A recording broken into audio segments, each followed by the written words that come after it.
پایتخت واقعا گهواره کمالات و انکشاف و پیشرفت ملت بوده. یگان دولت صاحب تمدن و کشور عالم به مرکزهای توانای علمی و فرهنگی وجود داشته نمیتواند. ملت صاحب فرهنگ تاجیک که هزارها سال قبل از این دارای نظام خاصه دولت و دولتداری و پایتخت‌های آباد و فرهنگ پرور بود، با آیین درینه شهرسازی و شهرداری اینچنین بنیاد مرکزهای بزرگ علمی و فرهنگی شهرت عالمگیر یافته است.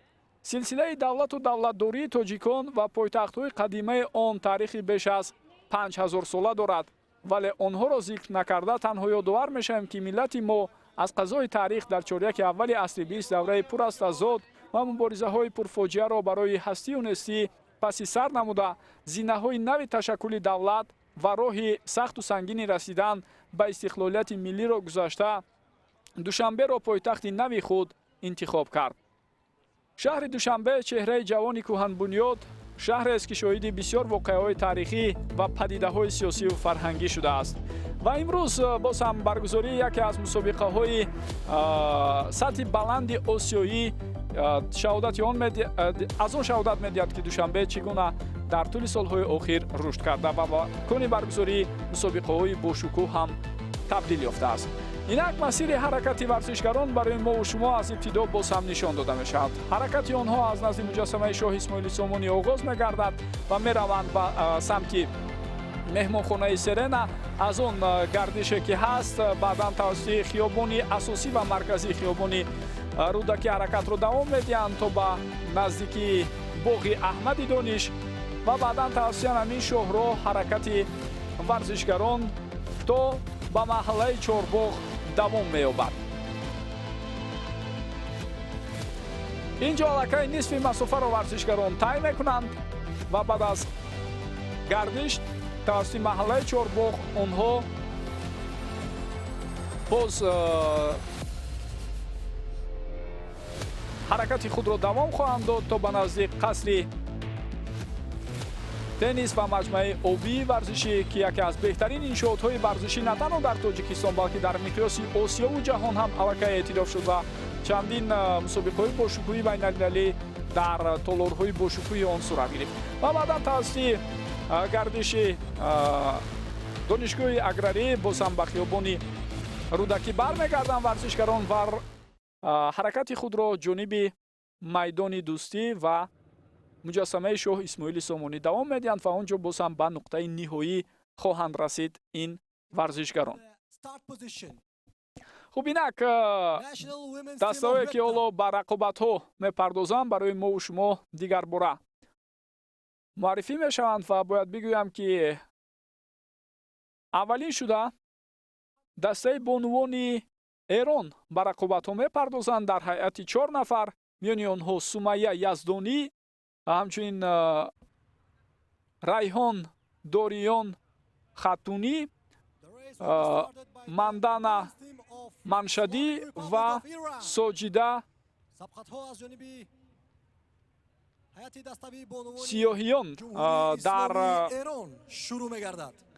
هیئت 4 نفر به رقابت‌ها می‌پردازند.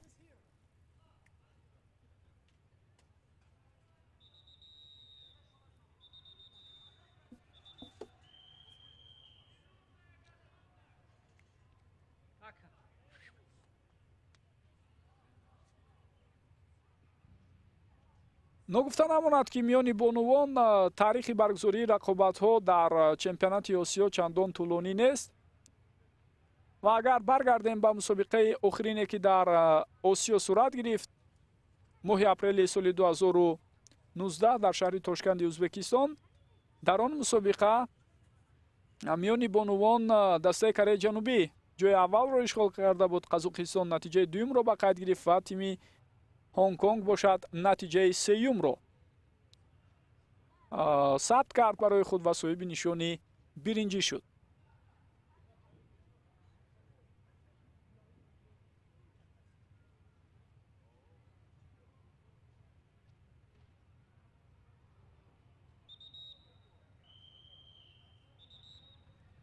اینک رقابت‌ها شروع می‌شوند و نگفته نماند که تنها بار دوم است بانوان در این رشته با هم рақобат карда истоданд, яъне дар солҳои қаблии баргузории чемпионатҳои осиё дар ин ришта бонувон бо ҳам ҳеҷ гоҳ сабқат накарданд ва танҳо бори дуюм аст ки чӣ тавре мебинем бо ҳам барои муайян кардани беҳтарин даста мубориза мебаранд ин бонувон.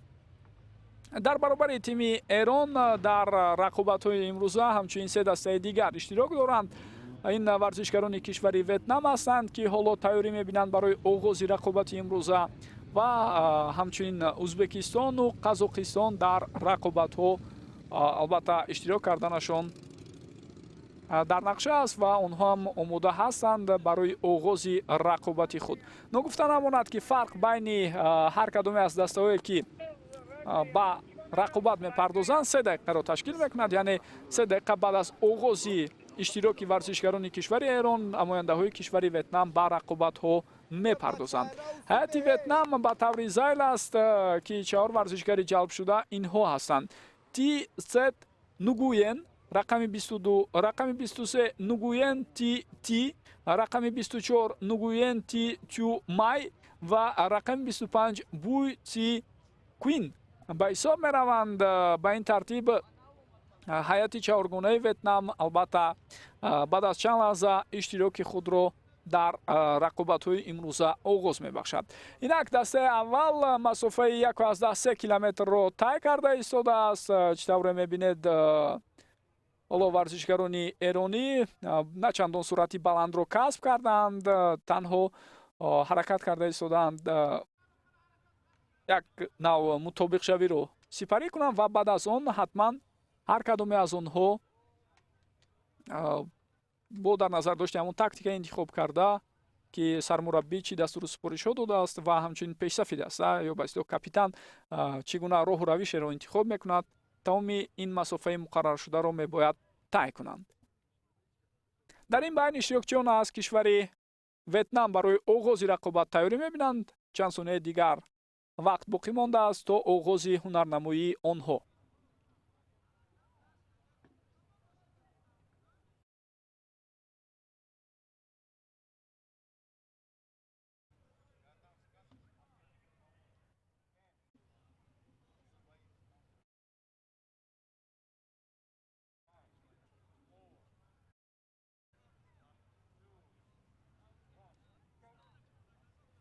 инак расман иҷозат дода шуд ва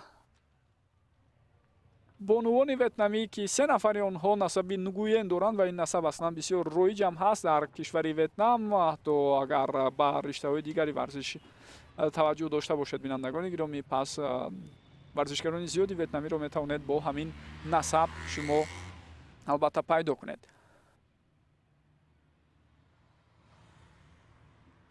баъд аз онҳо иштирокчиёни навбатӣ ки аз кишвари Узбекистон ҳастанд барои оғози рақобат тайёрӣ мебинанд.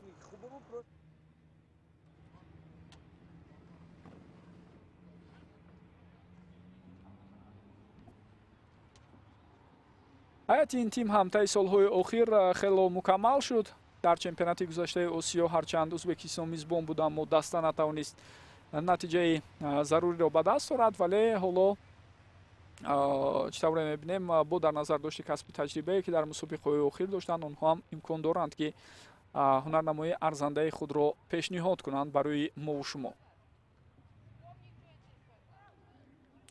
дастаи аввал ки рақобатҳоро оғоз карда буд тими Эрон, инак ҳаракати худро давом медиҳад ва беш аз 12-6 километри масофа аллакай аз ҷониби онҳо тай карда шуд.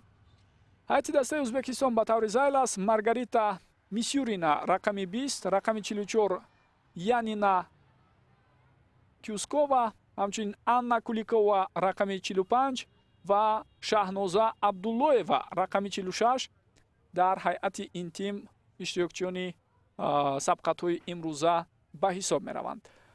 хуб, ҳайати дастаи Ветнам ҳам 1,3 километри масофаро аллакай сипарӣ кард ва боз нуқтаи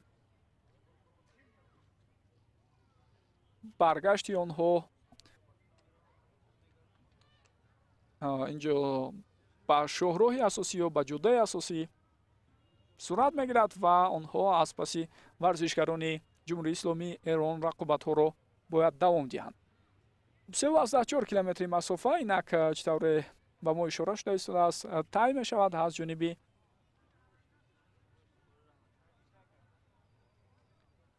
варзишгарон ва ин наздикии чойхонаи роҳат аст ки акнун онро убур карданд намояндаҳои Эрон. боз нуқтаи дигаре ба ҳисобгирӣ назди боғи Аҳмади Дониш аст ки онҷо аллакай масофа 5,4 километрро ташкил хоҳад дод ва баъдан боз назди донишгоҳи аграрии Тоҷикистон ба номи Ширин Шоҳ Шоҳ Темур ки масофа аллакай 6,4 километрро ташкил мекунад. Ба ин тартиб то ба назди боғи устод Садриддин Айнӣ масофа 9 километрро ташкил хоҳад дод ва дар Чорбоғ нисфи масофа аллакай пурра убур карда мешавад. наворҳои бисёр зебову диданӣ аз ҷараёни оғози ҳаракати варзишгарони Ӯзбекистон ҳамин ҳоло аз ҷониби ҳамкасбони мо пешниҳод мешавад.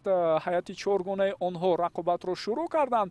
воқеан ҳам чӣ тавре болотар барои шумо шарҳу тавзеҳ дода будам, муҳим аст дар рақобатҳои даставӣ ки онҳо паҳлӯ ба паҳлӯи якдигар ҳаракат кунанд. инҷо ҳам албатта аз тактика интихоб мекардаи ситоди мураббиён ва худи ҳаракати варзишгарон бисёр чиз вобастагӣ хоҳад дошт. аммо аз ин 4 нафар 3 нафар ҳадиақал бояд ба хати марра омада расанд ва натиҷаи сеюмин варзишгаре ки ба хати марра омада мерасад, яъне натиҷаи варзишгари якум ё дуюми даста не, балки маҳз натиҷаи сеюми варзишгари даста ба эътибор гирифта мешавад, ба он хотире ки маҳз он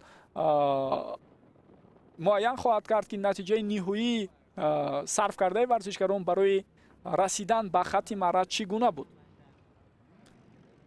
خب اشتراک ورزشکارانی کشور ازبکستان هم اینک به نظر میرسد و آنها با گردش مهمانخانه سرنا هم نزدیک شده ایستادند. بعد از آن باز به سمت محله چورباغ توسط خیابان مرکزی حرکت آنها دوام می‌یابد.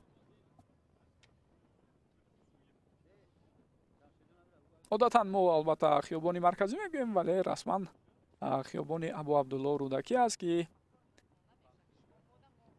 در واقع خیابانی اصلا مهم و مرکزی هم است و بهودم این حرفها البته به زبان آورده نمیشند. خب اشتراکچیان آخرین دسته چهارم از کشور قزاقستان هستند و 4 نفر ورزشکاری که در حیات این تیم باید رقابت رو آغاز کنند. ریната Султонова рақами 11, рақами 12 Муҳаббат Умидҷанова, рақами 13 Фаина Потапова ва рақами 14 Анжела Соловьёва ҳастанд ки дар ҳайати тими Қазоқистон бояд ба рақобатҳо пардозанд. ҳаракати варзишгарони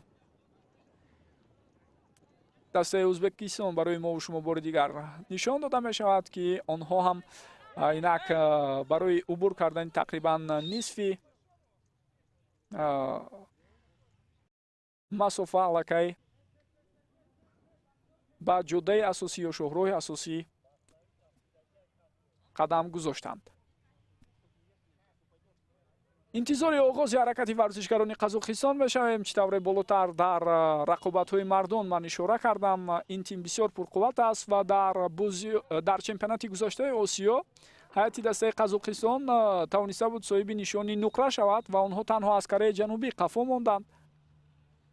дастаи Ҳонконг бошад натиҷаи сеюмро ба қайд гирифт. инак чаҳоргонаи варзишгарон аз кишвари Қазоқистон ба рақобатҳо пардохтанд. Рината Султонова, Муҳаббат Умидҷонова, Фаина Потапова ва Анжела Соловьёва. масалан ин 4 бону Қазоқистонро имрӯз дар рақобатҳои даставӣ намояндагӣ мекунанд. خب اکنون تدریجا بینندگان گرامی ما با قسم‌های دیگری حرکتی ورزشکاران در شهرها توجه خواهیم کرد که چگونه مسافه ها عبور شده ایستادند و چگونه حرکت کرده ایستادند در عموم دسته‌های اشتراکچی رقابت‌های امروزه.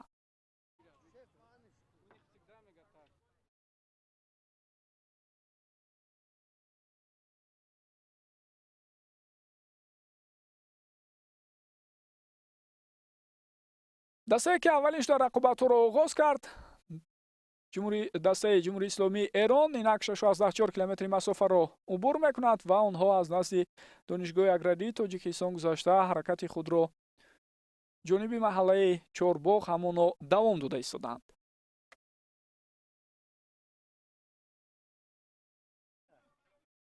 нуқтаҳои дигаре ки албатта муайян шудааст, ин яке назди боғи устод Айни аст ки он ҷо аллакай 9 километри масофа аз ҷониби варзишгарон убур мешавад ва баъдан нисфи масофа маҳз дар маҳаллаи Чорбоғ сипарӣ мегардад аз ҷониби варзишгарон. ба ин тартиб ҳоло боз ҳаракати варзишгарони кишвари Ӯзбекистон барои мо шумо пешниҳод мешавад. онҳо ҳам наздик меоянд ба назди чойхонаи роҳат ва варзишгарони тими Ветнам бошад аллакай аз боғи Аҳмади Дониш гузашта ҳаракати худро давом дода истоданд.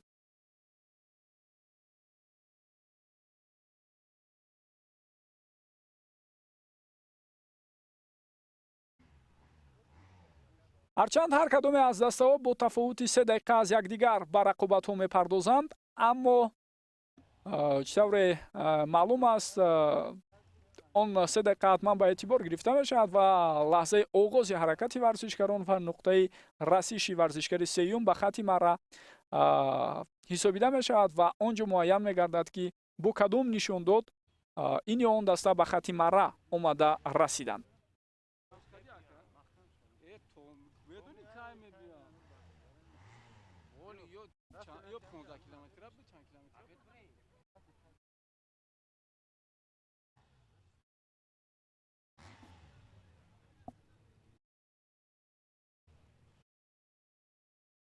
тадриҷан суратафзоии варзишгарон албатта хеле хуб ба назар мерасад. албатта бонувон дар қиёс бо мардон сурати ҳаракаташон каме поинтар ҳам ҳаст ва ногуфта намонад ки болотар дар рақобатҳои мардон, чун шумо ҳам агар аҳамият дода бошед ба маълумотҳое ки ман ироа кардам, сурати миёнаи ҳаракати варзишгарони кишвари Қазоқистон дар тӯли анамин масофа 53.7 километр дар як соатро ташкил кард, ки бисёр натиҷаи баланд аст. албатта аз рекорди ҷаҳонӣ каме поинтар меистад, он ҷо тақрибан ҳудуди 58 километр дар як соат, аммо ба ҳар ҳол дар миқёси Осиё ин яке аз натиҷаҳои беҳтарин буд ва ҳамчунин баъдан натиҷаи варзишгарони кишвари Муғулистон ки онҳо бо сурати 51.6 километр дар як соат ҳаракат карданд ва намояндаҳои кишвари Эрон ҳам сураташон каме бештар аз 50 километр дар як соатро ташкил дод. 16 километри масофа инак аз ҷониби варзишгарони кишвари Ветнам ҳам сипарӣ шуд. табиист ки роҳҳое ки интихоб мешаванд барои иштироки варзишгарон ҳамвор ва якхела нестанд. аз нишебу фарозҳои муайяне иборат аст ва он боз ҳам бо интихоби кумитаи тадорукот ва ҳамчунин бо машварату маслиҳати якҷояи Федератсияи Осиёӣ ин риштаи варзиш сурат гирифтааст. ҳатман дар ин лаҳзаҳо вақте баъдан ба баландиҳои муайян баромадану фаромадани варзишгаронро мо шумо якҷо мебинем, хоҳед дид ки чӣ гуна қувва сарф мешавад. албатта таи солҳои охир технологияи омодашавии варзишгарон ҳам барояшон бисёр беҳтар шуд. дигар онҳо на ҳама вақт дар гӯем обу ҳавои кушод, дар фазои кушод тамрин мекунанд, балки дар ҳуҷраҳои махсус тавассути фароҳам овардани шароити зарурӣ имкон доранд ки анамин баландиҳои муайяне ки дар ин ё он мусобиқаи иштирок мекардаашон муқаррар шудааст, онро бе ягон мамнуъият дар дохили ҳамон ҳуҷраи тайёрӣ ё тамрингоҳи худ истода убур кунанд. беш аз 9 километри масофаро инак варзишгарони кишвари Эрон сипарӣ карданд ва онҳо чӣ тавре мебинед аллакай аз паҳлӯи боғи устод Садриддин Айнӣ гузашта ҳаракати худро ҷониби маҳаллаи Чорбоғ давом дода истоданд. хуб, дастаи сеюм ки имрӯз ба рақобатҳо пардохт аз кишвари Ӯзбекистон аст. дар ҳайати онҳо Маргарита Мисюрина, Янина Кускова ва ҳамчунин Анна Куликова бо ҳамроҳии Шаҳноза Абдуллоева ҳастанд. Федератсияи велосипедронӣ дар кишвари Ӯзбекистон бетанаффус аз ҳамон давраи шӯравӣ ки ба вуҷуд омад то имрӯз фаъолияташро пеш мебарад. ва дар миқёси осиё ҳам агар ба ҳунарнамоии онҳо дар бозиҳои осиёӣ, чемпионати осиё ва мусобиқаҳои дигар таваҷҷӯҳ кунем, пас натиҷаҳои хубу арзандаро диданамон мумкин аст. Барои мисол, онҳо дар рақобатҳои инфиродӣ ва дар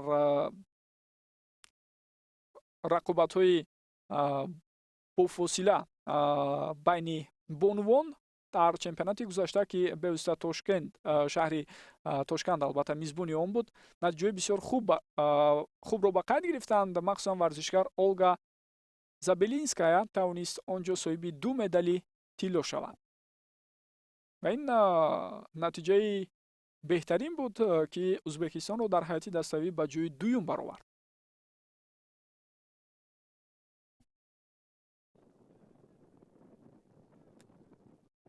дар баробари он ки варзишгарон дар рақобатҳо иштирок мекунанд, ҳамчунин дар паҳлӯи онҳо мошинҳои махсуси ёридиҳанда, ки дар болои он албатта дучархаҳои дигар гузошта шудааст, қарор мегиранд, ба он хотире ки агар рафту ягон камбудии техникӣ пайдо шавад ва ё чархи велосипед ё дучарха аз кор монад ё ягон нуқси дигари техникӣ ба вуҷуд ояд, пас ҳатман зуд муҳандисон ва гурӯҳи кӯмакрасонҳо ба кӯмаки онҳо меоянд ва метавонанд ки барои иваз кардани ҳам чархи велосипед ва ҳам таҷҳизотҳои дигар ё дар умум худи он кӯмаки зарурӣ расонанд. ва чӣ тавре мебинед, одатан мураббиён дар ин гуна нақлиётҳо дастаи худро гӯем ҳамроҳӣ мекунанд ва ҳам маслиҳату машварат медиҳанд дар лаҳзаҳои зарурӣ ва ҳам боз ба пеш ҳидоят мекунанд, ва дар баробари ин агар нуқсе пайдо шавад, бо ҳамроҳии ҳайати дигар барои бартараф кардани он кӯмак мерасонанд. ва агар мабодо чунин мушкиле пайдо шавад, ҳамагӣ ҳудуди 15 сония кифоя аст, то ин ки муҳандиси масъул чархаи ин варзишгарро иваз кунад, агар ин гуна мушкилиҳо пайдо шавад.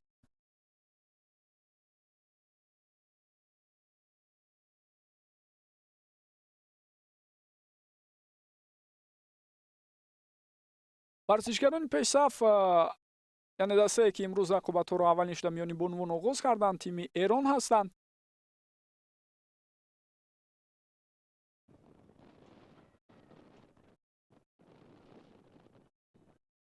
ва баъд аз чанд лаҳза ҳам албатта боз ба нуқтаҳои дигаре ки ин варзишгарон ҳаракат карда истоданд, мо шумо таваҷҷӯҳ хоҳем кард.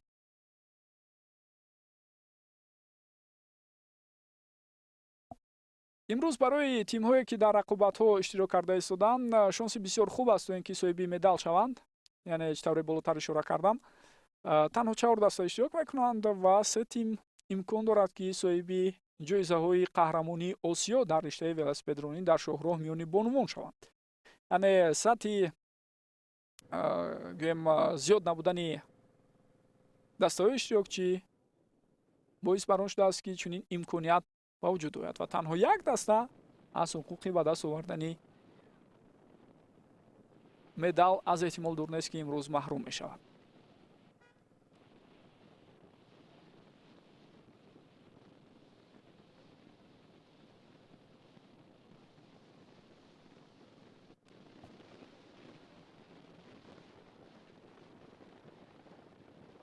варзишгарони ҷумҳурии исломии Эрон, ки нахустин шуда рақобатҳоро оғоз карда буданд, барои мову шумо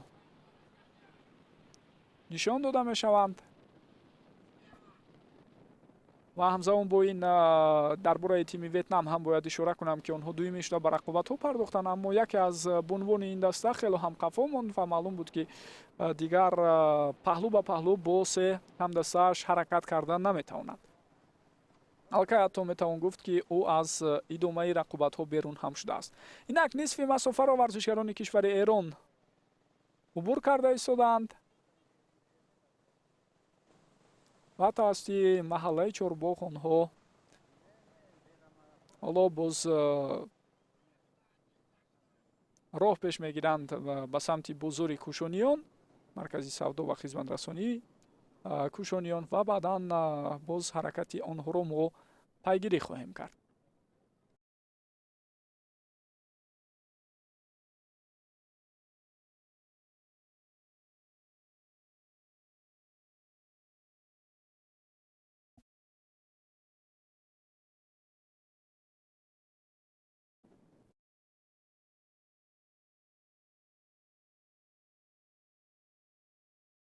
дар солҳои гузашта бинандагони гиромӣ, кишварҳои гуногуни осиёӣ макони баргузории чемпионатҳои осиё оид ба риштаи велосипедронӣ интихоб шуда буданд. аз ҷумла агар 10 солаи охирро ба эътибор бигирем, пас кишварҳое мисли ҷопон, индонезия, амороти муттаҳидаи араб, таиланд, малайзия, ҳиндустон, қазоқистон, узбекистон, баҳрайн аз ҷумлаи кишварҳое буданд, ки макони баргузории рақобатҳои риштаи велосипедронӣ интихоб шуданд. ва дар қатори чунин кишварҳои мутараққии осиёӣ инак тоҷикистони азиз ва хосатан пойтахти он шаҳри Душанбе макони баргузории чунин мусобиқаҳо интихоб шуданаш барои мо басо муҳим аст, чун ҳам имкон медиҳад инфраструктураи зарурии ин риштаи варзиш ва намудҳои дигари варзиш боз бунёд шавад, шароитҳои беҳтарин фароҳам орад ва ин аллакай худ эътирофи бисёр хубу арзанда аз ҷониби ҷомеаи осиёӣ ин риштаи варзиш аст, ки моро ҳам дар қатори кишварҳои дигар ба таври зарурӣ эътироф мекунанд ва кишвари азизамон хосатан шаҳри Душанбе макони баргузории чунин мусобиқаҳои байналмилалӣ гардидааст ва инам аз пешрафти муайяни соҳаҳои гуногуни ҳаёти халқамон дарак медиҳад, хоса дар соҳаи варзиш. ҳамзамон бо ин ногуфта намонад, ки ин риштаи варзиш дар тоҷикистони маҳбуб аз даврони шӯравӣ албатта роғибону алоқамандони худро дошт, дастаҳои муайяни варзишӣ фаъолият мекарданд. вале дар ин байн бо сабаби мушкилиҳои барои мо шумо маълум каме гӯем қафомонии мо дида шуд дар қиёс бо дигар кишварҳои ҳамсоя. вале дар соли 2020 дигар бора расман федератсияи велосипедронӣ аз ҷониби вазорати адлияи кишвар ба қайд гирифта шуд, ҳарчанд аз соли 2010 ин ҷониб онҳо фаъолият мекарданд ва шурӯъ аз ҳамон сол онҳо иштироки худро дар мусобиқаҳои гуногуни байналмилалӣ ба роҳ монданд барои ба даст овардани муҷаввизи иштирок дар гӯем мусобиқаҳои баландтар аз сатҳи осиёӣ ва инак чанд варзишгари бисёр хуб ҳам ба воя мерасанд дар Тоҷикистон, ки имкон доранд барои солҳои баъдӣ дар мусобиқаҳои гуногуни байналмилалии Тоҷикистони азизро ба таври зарурӣ ва арзанда муаррифӣ кунанд. дастаи Ветнам ҳоло рақобатҳоро давом медиҳад ва ҳеҷ тавре ишора мешавад аз ҷониби яке аз варзишгарони ин тим. ба назарам онҳо ҳоло ҷои худро бояд иваз кунанд баъд аз оне ки як миқдор масофаи муайян сипарӣ мешавад. одатан мо дар рақобатҳои даставӣ мебинем, ки баъд аз ҳар як 15 дақиқа грегорҳо ё ба ислоҳ ҳамон нафароне ки аз канор ҳаракат мекунанд бештар кӯшиш менамоянд то ҷойҳои худро иваз кунанд. варзишгари чоруми кишвари Ветнам ки гуфтем аз гурӯҳи ҳамдастаҳояш қафо монд, танза пештар аз ин барои мо шумо нишон дода мешавад. ҳамчунин дар ҳайати Узбекистон ҳам 3 нафар дар якҷоягӣ ҳаракат карда истоданд. нафари чорум маълум мешавад, ки аз ба ислоҳ пелотон ё қофила ё гурӯҳи ҳамдастаҳояш қафо мондааст.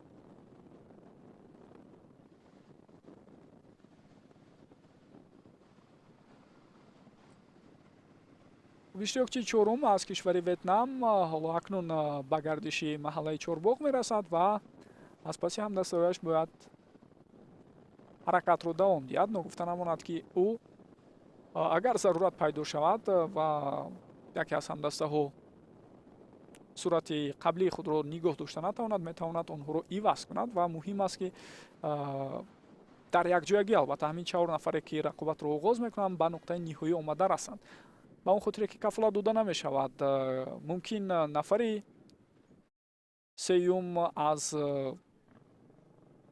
идомаи рақобатҳо даст мекашад ё ягон мушкили дигар сар мезанад, ки боиси аз идомаи рақобатҳо берун мондани ӯ мегардад. дар ин сурат танҳо 2 нафар ба хати марра расанд, натиҷаи сеюм нест, аз ин хотир он сарфи назар мешавад. инак сегонаи варзишгароне ки дар якҷоягӣ дар ҳайати Узбекистон ҳаракат карда истоданд барои мо шумо бори дигар нишон дода мешаванд. онҳо ҳам беш аз 12 километри масофаро убур карданд. ӯ варзишгарони кишвари Эрон ки пешсафон аз нигоҳи гӯем лаҳзаи оғози ҳаракат ҳастанд, на аз ҳисоби вақти тай кардаашон. ҳоло ба гардиши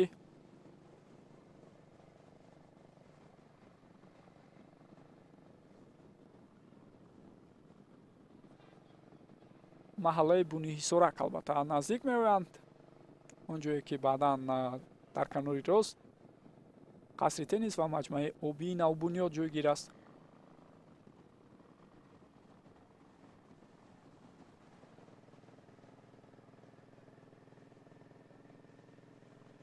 ҳайати ӯзбекистон ки аз паси варзишгарони худ албатта ҳаракатро давом дода истоданд, барои мо шумо ҳамин лаҳзаҳо нишон дода мешавад. яке аз бузургтарин ва бошукӯҳтарин китобхонаҳо дар миқёси осиё ва ҷаҳон китобхонаи миллии тоҷикистон аст ки беш аз 10 миллион нусха китобҳои гуногун дар хазинаи он маҳфуз нигоҳ дошта мешавад. ва воқеан ҳам мисле ки дар даврони сомониён бузургтарин китобхона дар миқёси осиёи марказӣ дар ҳудуди ин давлати тоҷикон буд.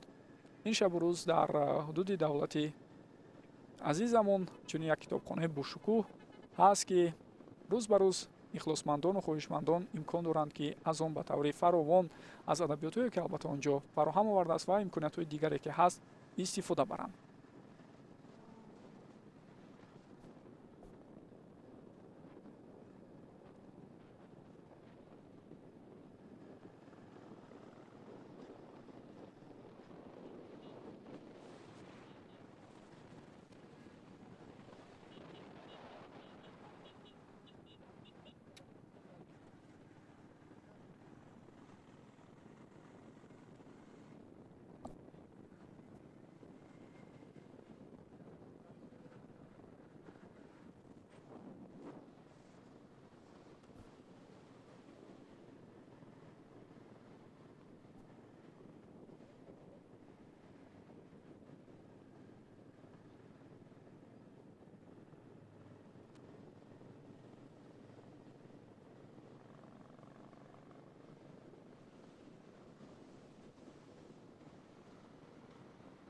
дар маркази майдони дӯстӣ ки майдони марказии пойтахти кишварамон ба ҳисоб меравад, муҷассамаи шоҳ Исмоили Сомонӣ гузошта шудааст.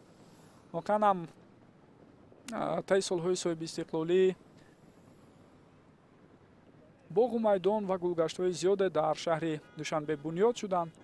аз сифр албатта аксари онҳо бунёд шуданд ва дар баробари онҳо корҳои таъмирию таҷдидӣ дар як қатор аз боғу гулгаштҳои қаблан бунёдшуда ҳам давом дошт. дар арфаи истиқбол аз ҷашни бошукӯҳи 30-солагии истиқлоли ватанамон аксари онҳо пурра сохта ба истифода дода шуданд ва имрӯз ба макони асосии сайру гашти сокинон ҳам табдил ёфтанд. инак варзишгарони дастаи Эрон яке аз марҳилаҳои душвори масири муқарраршудаи имрӯзаро тай мекунанд, яъне роҳе ки тавассути боғи Иран мегузарад. аз нигоҳи гӯем тай кардани он каме мушкилиҳо барои варзишгарон ҳаст, ба он хотире ки аз нисбатан роҳи аз нуқтаи паст албатта ба баландӣ мебаранд варзишгарон.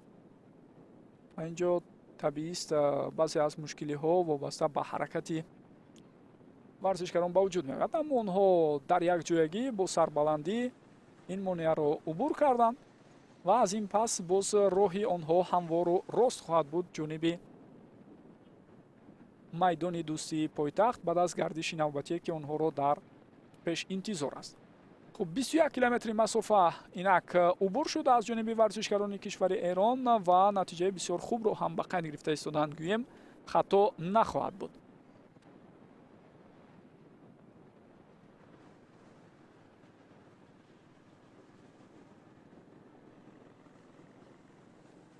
бале аз ҳамин нуқта акнун 3 километри дигар то расидан ба хатти ниҳоӣ ё хатти марра боқӣ мондааст.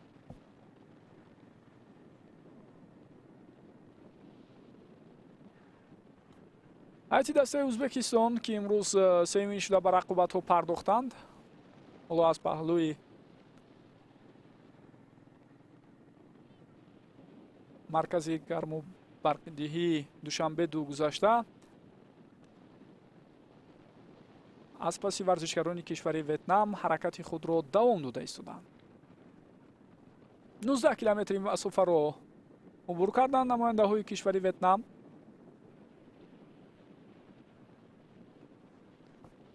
ногуфта намонад ки дар чемпионатҳои ҷаҳон оид ба риштаи мазкур ки шурӯъ аз соли 2012 роҳандозӣ мешавад, ибтидо албатта мардон иштирок карданд ва солҳои баъдӣ боз рақобати бонувон ҳам сурат гирифт.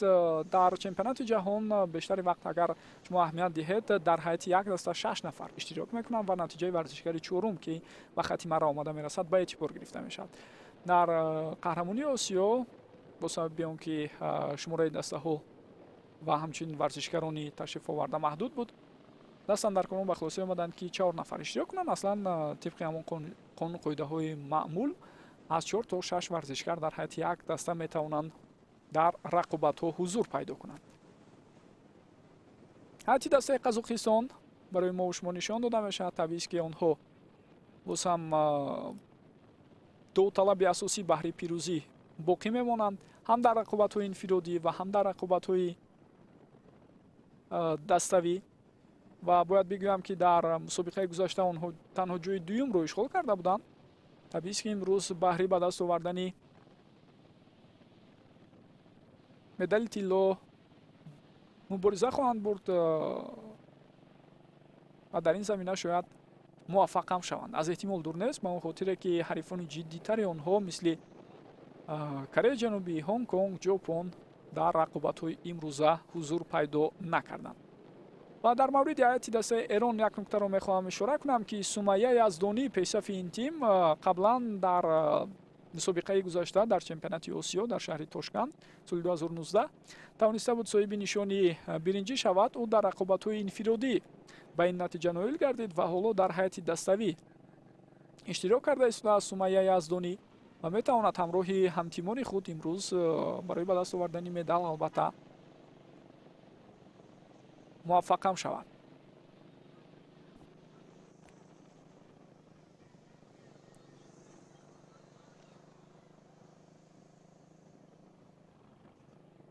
масофа хело ҳам кам боқӣ мондааст то расидан ба хати марра барои дастаи аввале ки имрӯз дар рақобатҳо иштироки худро оғоз кард. варзишгарони тими ҷумҳурии исломии Эрон то рафт ба хати марра наздик шуда истоданд. инак аз паҳлӯи маркази савдо ва хизматрасонии Тоҷикистон онҳо гузашта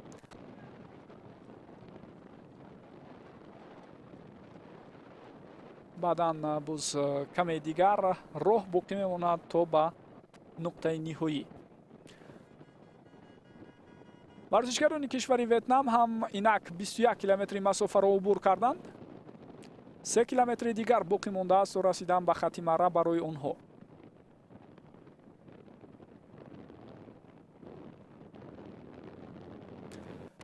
агар аҳамият дода бошед, ҳоло дар ҳайати дастаи Эрон ҳар 4 варзишгаре ки рақобатҳоро шурӯъ карданд дар якҷоягӣ ба хати марра омада расида истоданд.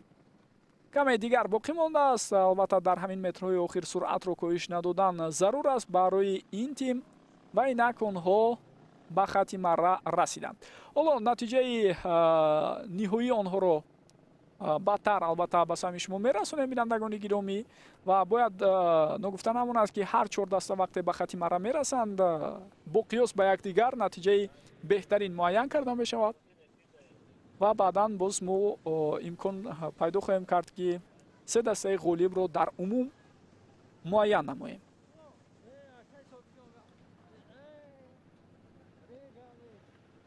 варзишгарони кишвари Ӯзбекистон ҳам хело фаъол шуданд. онҳо аз паси варзишгарони кишвари Ветнам рақобатҳоро давом дода истоданд.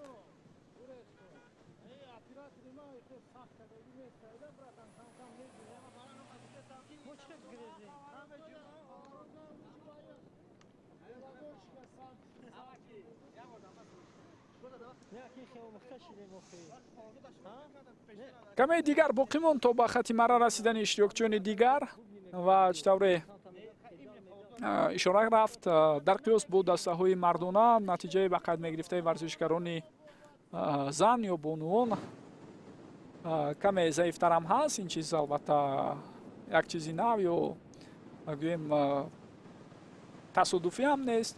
ба он хотире ки мо дар риштаҳои дигари варзиш ҳам ин гуна фарқро мебинем.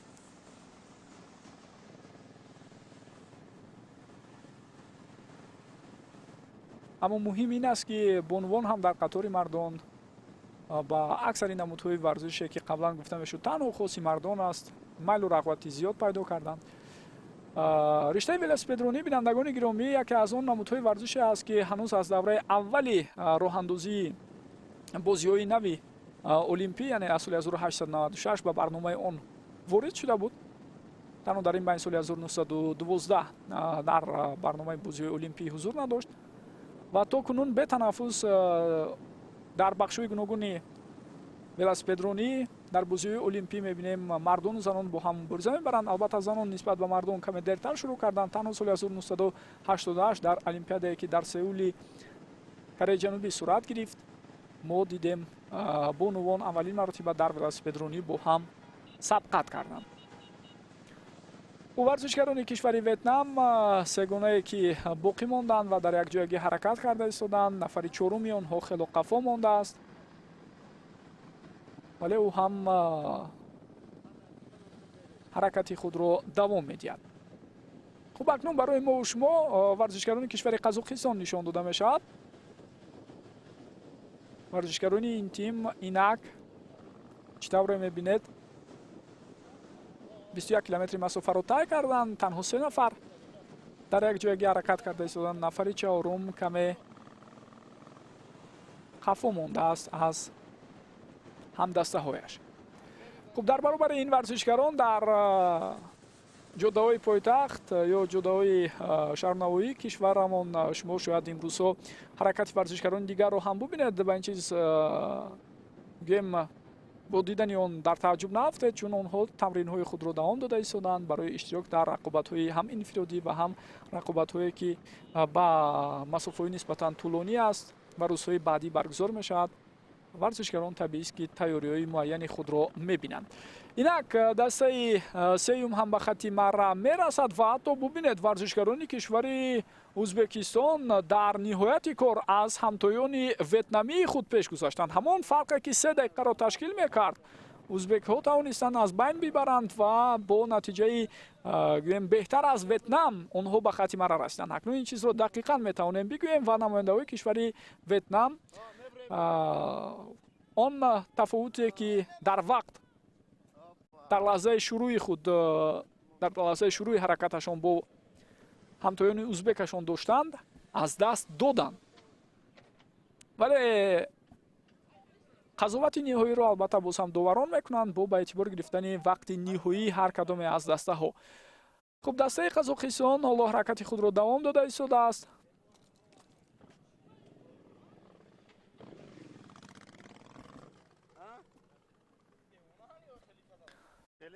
инак онҳо аз паҳлӯи донишгоҳи омӯзгории тоҷикистон ба номи устод Садриддин Айнӣ гузашта тавассути хиёбони рӯдакӣ ҳаракати худро ҷониби майдони дӯстӣ идома дода истоданд.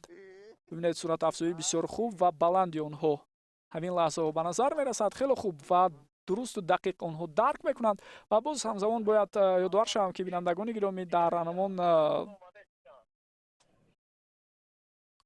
дастгоҳи идоракунии дучархаҳо он ҷо таҷҳизотҳои муайян насб шудааст ки он суръати ҳаракати варзишгарон, суръати гӯем вақти тай кардаи онҳо ва дигар нишондиҳандаҳои муҳими оморӣ он ҷо навишта мешавад ва варзишгарон ҳатман иттилоъ дар ин бора пайдо мекунанд ва худ хело хуб дарк мекунанд ки чӣ гуна дар ин ё он масофаи муайяншуда дар ин ё нуқта суратафзоӣ кунанд ё ин ки бо суръати пасттар ҳаракатро давом диҳанд.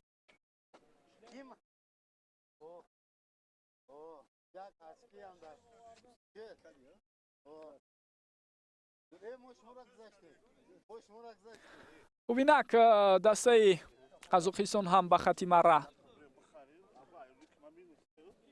آمده میرسد. چطور بالاتر اشاره شد در حیات این تیم 3 نفر باقی موندن از بین ورزشکاران ویتنامی. نفر چهارمی که از همدستای خود قفا ماند حالا به خط مرا آمده نرسیده است.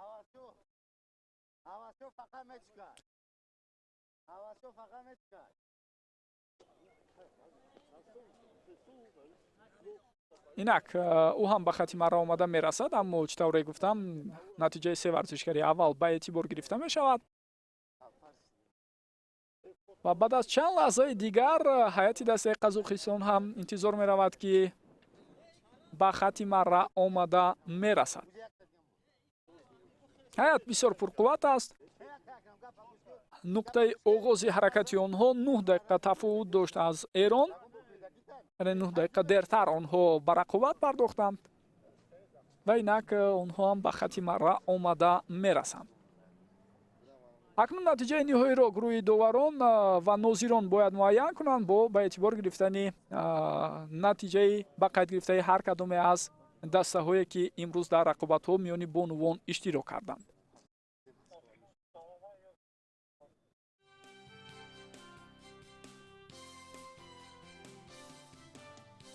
To the stage, we invite our dear guest, distinguished guest, Mr. Abdullah Rahmonzoda, the chairman of the Committee on Youth Affairs and Sports, and the General Secretary of the Asian Cycling Confederation, Mr. Onkar Singh. دوستان گرامی، بعد از آن که رقابت ها خاتمه یافتند، اینک دسته های بهترین هم معین شد و همان طوری که معلوم گردید در سبقت های امروزه میان بانوان جای یکم را بانوان ازبکستان اشغال کردند که در واقع صورت افزایی و نتیجه آنها در متروی اخیر باعث بر آن شد که آنها به این نتیجه نائل شوند و فرق بین آنها و قازقستان کم بیشتر از 9 ثانیه را تشکیل میکند و همین کفایه بود تا ازبکستان جای اول را اشغال کند. امروز نشان برنجی را بانوان تیم ملی ایران اشغال کردند. آنها مسافه مقرر شده را با نتیجه 34 دقیقه و 16 ثانیه و از 1647 ثانیه البته طی نمودند. سرعت میانه آنها در هفته رقابت امروزه 42 کیلومتر را تشکیل کرد.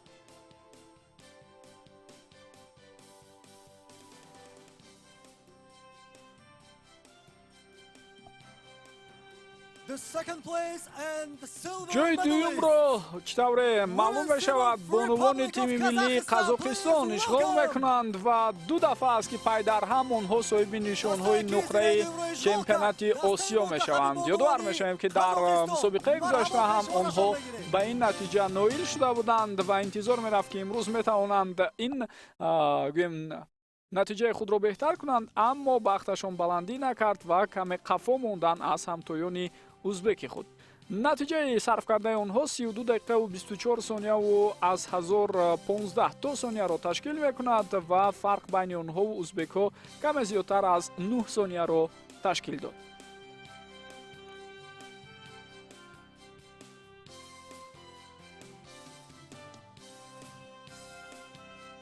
And now it's time to present the jerseys.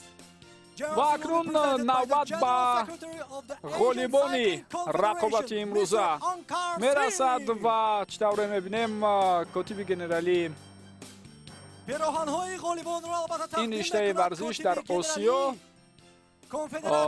تقدیم خواهد کرد به هیئت دسته ازبکستان. چطور میبینیم شهنازه عبدالله و یانینا کوسکова و مارگاریتا میسیورینا با همراهی آنا کولیکова در رقابت‌های امروزه هیئت ازبکستان را نمایندگی کردند. بسیار هنرنمایی خوب نشان دادند. البته یک نفر آنها آنا کولیکova به خط مرا آمده نرسید، اما در عموم نتیجه دسته بسیار خوب بود و پیراهن‌های غالیبان در مسابقه مذکور با آنها اینک از جانب کاتب گنرالی فدراسیون آسیایی رشته ولاسیپدرانی به آنها تقدیم گردید.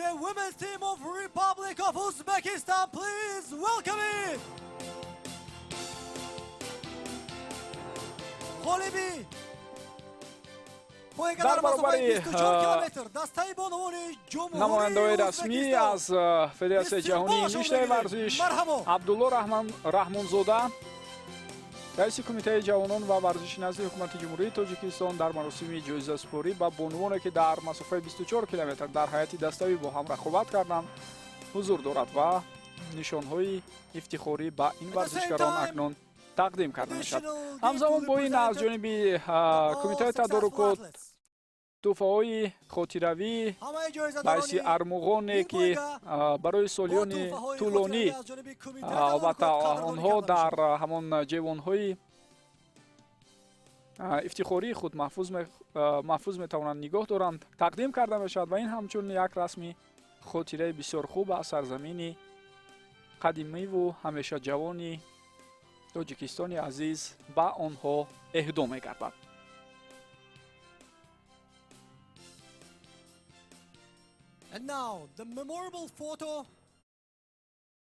ва ҳамчунин дар поёни ин маросим чӣ тавре мебинед бояд лаҳзаи гирифтани аксҳои таърихӣ сурат гирад. ҳамчунин табақҳое ки ба бонувон пешниҳод шуда истодааст чӣ тавре мебинед аз ҳамдигар каме тафовутам доранд. Барои ғолибон албатта ҷоизаҳои нисбатан боз ҳам гӯем дорои сатҳу сифати беҳтар тақдим карда мешавад.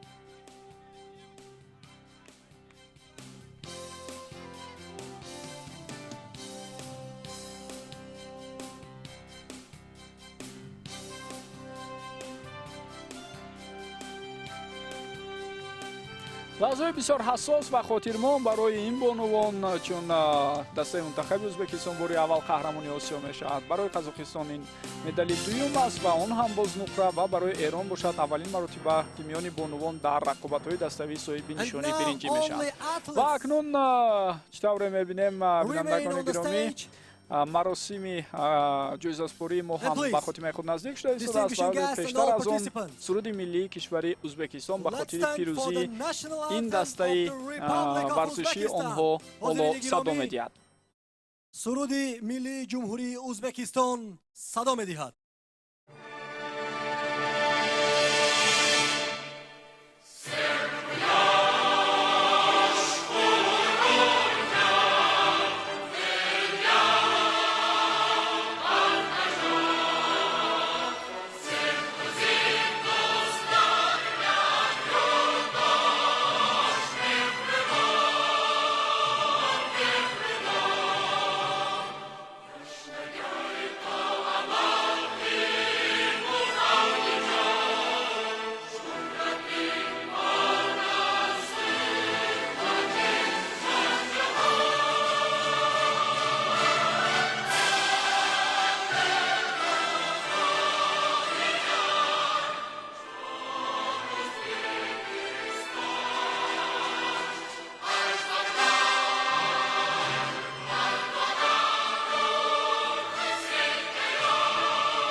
congratulate all prize winners.